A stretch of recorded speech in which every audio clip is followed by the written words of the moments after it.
আসসালামু আলাইকুম, সবাই কেমন আছেন? আশা করি ভালো আছেন। আমি আলহামদুলিল্লাহ আল্লাহর রহমতে অনেক অনেক ভালো আছি। আর এখন আমি বানাবো শুটকির ভর্তা গরম গরম ভাতের সাথে খাওয়ার জন্য। তো এগুলা সব কিছু শুটকি, মরিচ, পেঁয়াজ সব কিছু টেলে নিয়ে এখন আমি পাটায় বেটে নেব।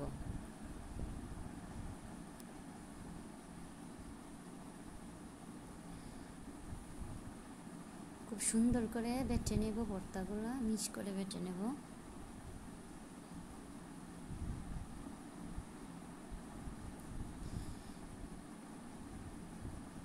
অর্ধেকটা বাটা হয়ে গেছে আমার ভর্তা, আর একটুখানি বাটা হলেই কমপ্লিট প্রায় হয়ে আসছে।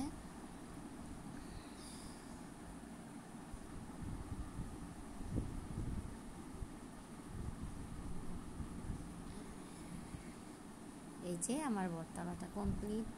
এখন আমি ভর্তাগুলো তুলে নেব। আর ভর্তার সাথে কিন্তু আমার নাগামরিচ খেতেই হবে। নাগামরিচ আর লেবু ছাড়া আমার ভর্তা জমবেই না।